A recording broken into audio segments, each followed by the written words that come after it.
Hey Magic the Gathering lovers, Matt here from Total MTG and welcome to today's video.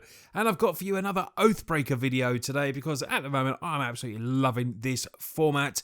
If you didn't see my previous video, that was an Oathbreaker deck tech. Make sure you go and check that out. There'll be a link in the description and I'd love for you to go and have a look. It's gone down really well, which is, you know, to me means a lot of people want to play this format, which is very, very positive and of course looks good and it's fun to play. So today's video is my top 8 Oathbreakers, Planeswalkers that I want to brew around for the game Oathbreaker.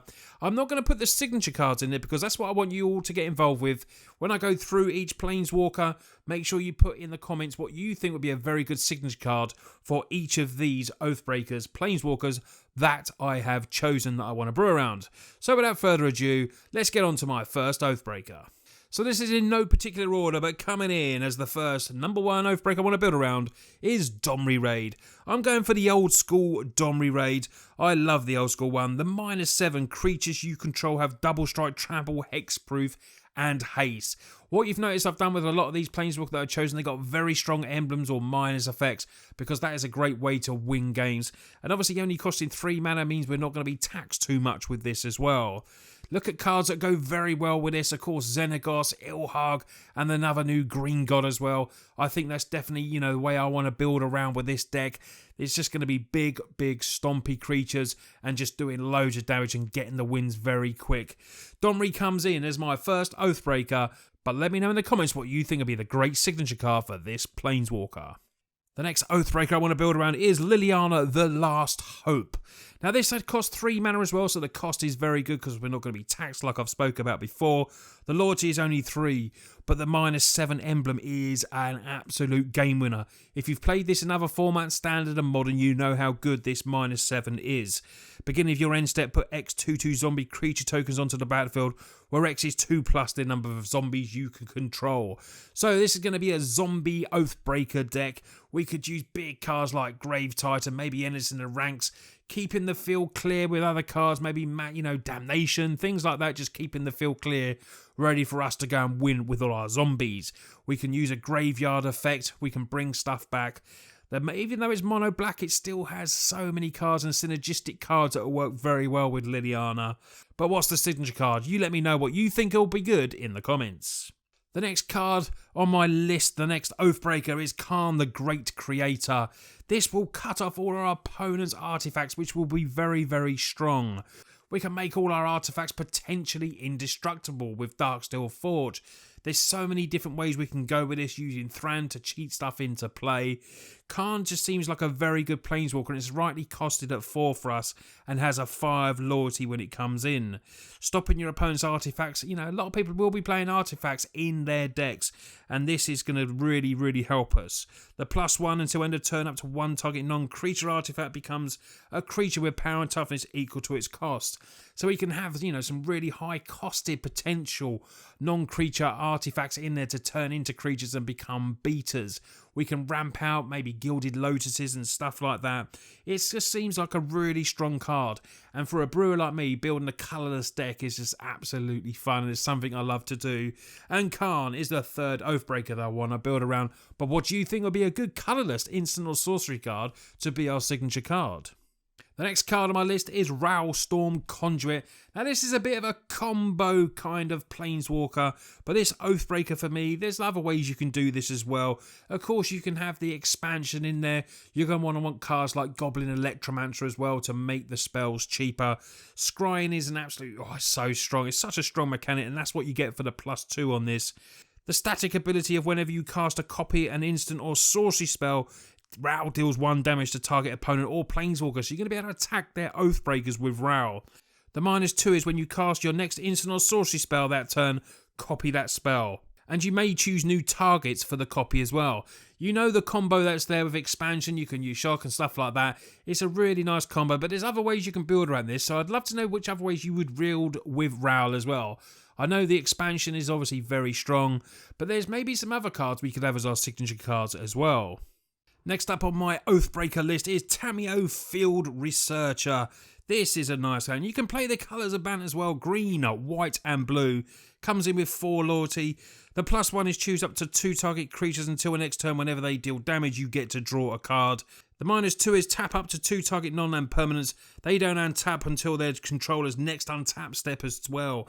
And the -7 is strong. This is the emblem. First of all, you draw 3 cards, and then the emblem is you may cast non-land cards from your hand without paying their mana cost. So that is a very, very strong emblem. Get this on the field, maybe protect your Tamiyo. There's ways that, you want to be untapping stuff and everything like that because you're paying stuff for free.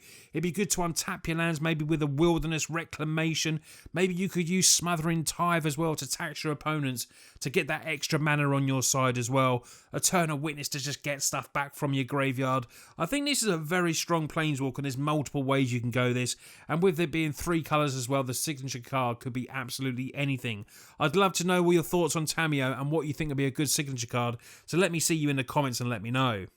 So we're down to the final 3 Planeswalkers, and Tezzeret, Agent Bolas, makes my list.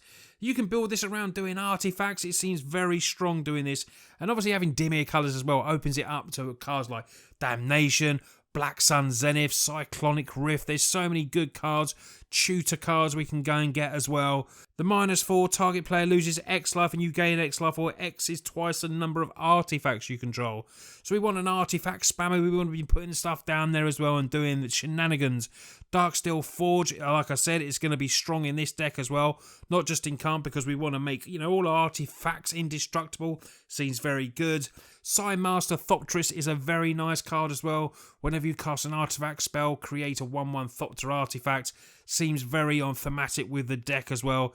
And Ethereum Sculptor can make all our artifact spells cheaper.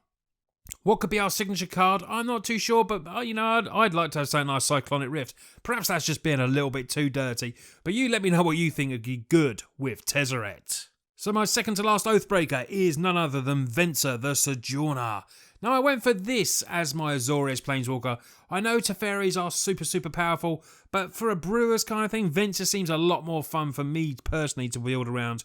You can bounce stuff, you can do anything with this, -1, creatures are unblockable, exile in target permanent you own, return to the battlefield. Sun Titan's going to be a good Reflector Mage. Maybe we could have Eerie Interlude as our signature card. That's a very fun card and on theme.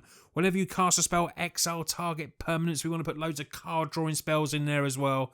This just seems like a really fun kind of Azorius Planeswalker to build around rather than Teferi, in my opinion. For those of you who want to build around Teferi, I'm not going to say anything. I'll probably have Teferi in this deck as well. But Venser is going to be my Oathbreaker. And with Azorius, the choices for my signature card is going to be absolutely endless.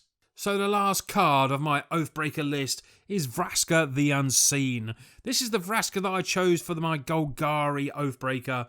3 black and a green, 5 loyalty. It's because of that -7. Put 3 black assassin creature tokens on the battlefield. Whenever this creature deals combat damage to the player, they lose the game. Now that is super strong. We can do so many different things with this. We could perhaps even have doubling seasons to double the amount of tokens. There's loads of different ways with this. You want to keep the battlefield clear. Damnations, put anything, mass removal in there so we can just basically keep our assassins on there. Keep them on the field and then just basically knock off our opponents one by one. Vraska as well is obviously great because the +1 is that whenever a creature deals combat damage to the Frasca The Unseen, you have to destroy that creature, which means it has a kind of protection against it. It may potentially stop an opponent coming in at it, but they do not want you getting to that -7 because then they've got to deal with a creature. Because if that does that one single bit of damage, we are going to win the game with Vraska. And I think it's a very fun brew around card, Vraska. And I think it's definitely something that would interest me and building up a real good Golgari, dirty, maybe graveyard deck.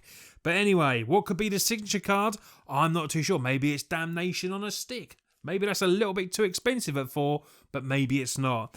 Let's just see how good Vraska can be, but let me know what you think would be a great signature card for Vraska The Unseen. So that is 8 great Oathbreakers that I want to brew around. These Planeswalkers all have strong abilities and are costed between 3 mana and 5 mana, which I think is a very good, you're not going to get taxed too high. Admittedly, potentially you do want to play something like Big Garrick Apex, but the cost of that, once it dies that one time, the tax is going to get bigger and bigger and bigger. And when people see something like that, they are just going to want to kill it straight away. But I don't want to stop you from brewing around higher mana costed Planeswalkers than the one I chose, because I still think that is definitely fun to do as well. So let me know, like I said, in the comments. I want to see everyone commenting and let me know with the signature cards for all these list of Planeswalkers. I will list the Planeswalkers again in the description, and just in case you don't have to go back on the video and go back on the video, or you might have been doing it as you're going along. But please, let me see your comments. I really want to see what you think would be great signature cards for all these Planeswalkers for me to brew around.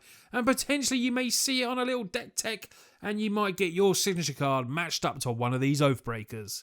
And I've been Matt from TotalMTG, so thanks a lot for watching. If you're new to us, don't forget to hit the subscribe button. Do videos every other day on the channel. I really appreciate all your support. You lot take care, and I'll see you on the next video.